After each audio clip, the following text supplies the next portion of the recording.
High বন্ধুরা, তোমরা কেমন আছো? আশা করি সবাই ভালো আছো। আমি বৈশাখী বলছি। আমার আরেকটি নিউ ব্লগে সবাইকে অনেক অনেক স্বাগত জানাই।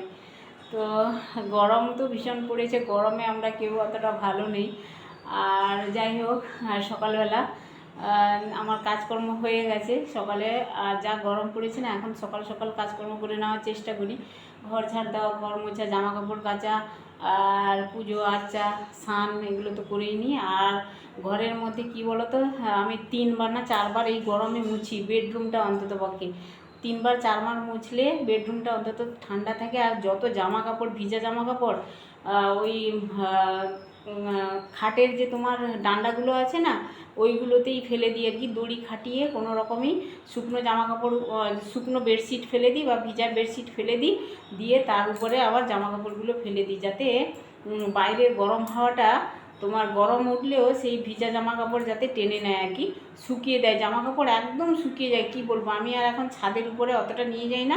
ছোটো ছোটো জামা প্যান্টগুলো ওগুলো ফেলে দিই, আবার বেডশিট ফেলে দিই, চেয়ারের উপরে গামছা, নাইটি এগুলো ফেলে দিলেই অমনি শুকিয়ে যাচ্ছে ঘরের ভিতরে। তাহলে গরমটা কতটা বলো। আর এত গরম যে সিলিং পাখা চললেও মানে সেই সিলিং পাখা থেকে গরম হাওয়া উঠছে আর কি। আর আমাদের তো এসিও নেই, কুলারও নেই, কিছু নেই। আর গরমটা মানে এত বীভৎস গরম লাগে না, সেই দুপুর থেকে। সকালে তবুও ঠিক আছে, সেই দুপুর থেকে রাত অবধি এত গরম, কি বলবো। আর বিছানাপত্র পুরো গরম হয়ে যায়। তো যাই হোক, আমি তো এইরকমই করছি।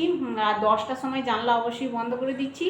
মানে সকালবেলা রোদ ওঠার সাথে সাথে তারপরে কিছুক্ষণ খোলা থাকে, 10টার সময় বন্ধ করে দিই। আবার তোমার বিকেলবেলা 5টা রোদ পড়ে, 5টা 5:30টার দিকে জানলাগুলো খুলে দিই আর কি। তখন একটু একটু ঝিরিঝিরি হাওয়া হয় আর ভালো লাগে বেশ আর কি তখন। তবে জানলা ফাল্লা একদম বন্ধ করে দিই আর কি সেই 10টার পর থেকেই। তো যাই হোক, সকাল সকাল রান্না করে নেওয়ার চেষ্টা করি। তো চলো, আর তোমরা আমার সাথে থাকো, যতটুকু পারি গরমে শেয়ার করব। অবশ্যই দেখতে থাকো, ভিডিওটা ভালো লাগবে তোমাদের। কেমন দেখতে পাচ্ছ আমাদের মৌ এই যে রান্না করছে। কি রান্না করছিস মৌ?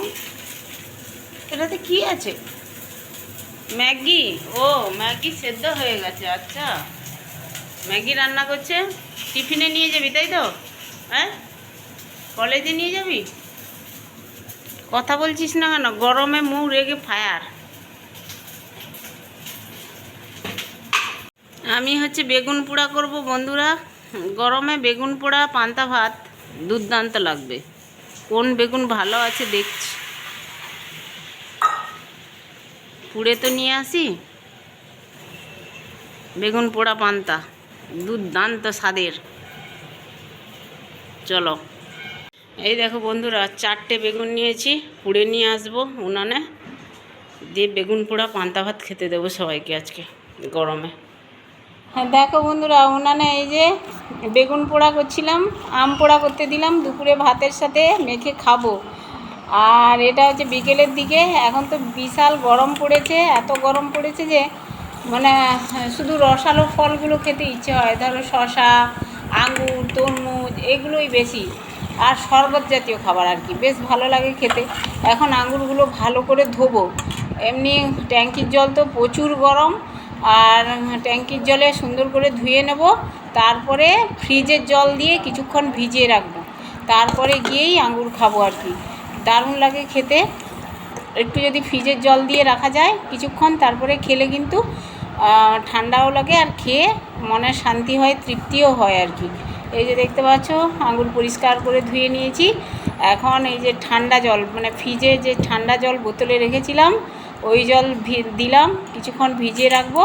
তারপরে হচ্ছে শাশুড়ি মা খাবে, অবশ্যই শাশুড়ি মা খাবে বলেই আনা হয়েছে আঙুর, হাজব্যান্ড নিয়ে এসছে।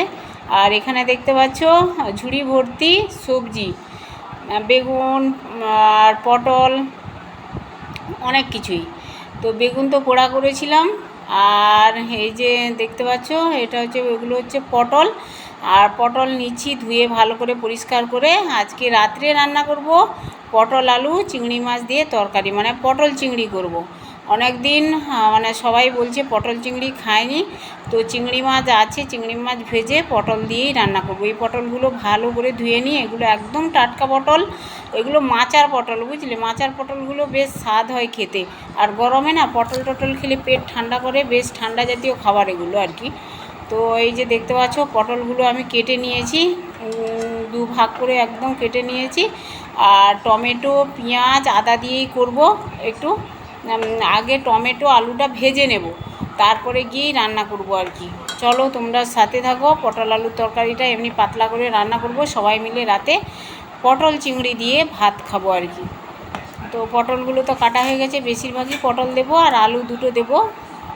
এই যে দেখতে পাচ্ছ বন্ধুরা, পটলগুলো খুব সুন্দর সাজিয়ে রেখে দিয়েছি, আর এত সুন্দর লাগছে পটলগুলো।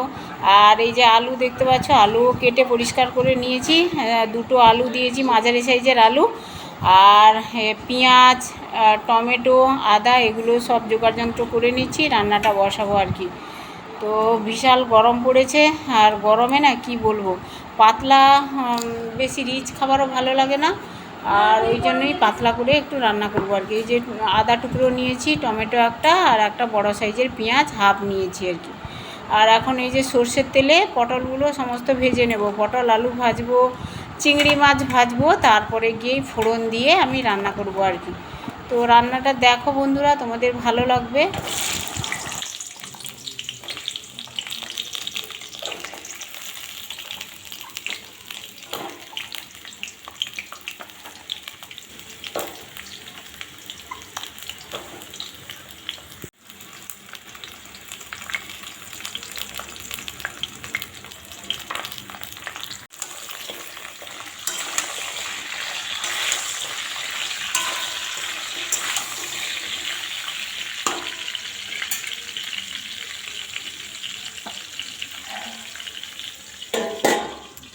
দেখো আমার অবস্থা, গরমে ঘেমে গেছি একদম, বাইরে রান্না করতে বসছি, আর বাইরেও প্রচণ্ড গরম, কিন্তু ঝিরিঝিরি বাইরে হাওয়া হচ্ছে, বেশ ভালো লাগছে। আর এখানে বসেই রান্না করছি, দেখতে পাচ্ছ পটল চিংড়ি, তোমাদের মাঝে একটু দেখা দিলাম। এখন এর পাশে দেখো আলুগুলো ভেজে নিলাম আর একটা কড়াইতে, তাড়াতাড়ি হবে বলে।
দেখো বন্ধুরা, পটল চিংড়ি একদম ঠান্ডা হয়ে গেছে, সবার ভাত বেড়ে দিয়েছি।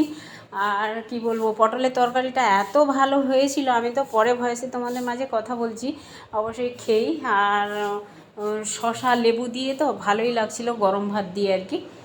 আর একটাই তরকারি করেছিলাম রাতে, সবাই খুব ভালো খেয়েছে, যেহেতু মাচার পটলগুলো না খুব টেস্টি হয় আর কি। আর কচি পটল যেহেতু ছিল, ভালোই হয়েছে খেতে। আর তোমাদের মাঝে রেসিপিটা অবশ্যই শেয়ার করলাম, কেমন লাগলো কমেন্টে জানিও। আর ব্লগে যদি কোনো অংশ ভালো লেগে থাকে তাহলে একটা লাইক দিও, ভালো ভালো কমেন্ট করো, শেয়ার করো, সাবস্ক্রাইব করতে ভুলো না চ্যানেলটাকে। আর সবাই কিন্তু গরমে ভালো থেকো, কেমন সাবধানে থেকো, যা গরম পড়েছে না, হালকা পাতলা খাওয়াই ভালো।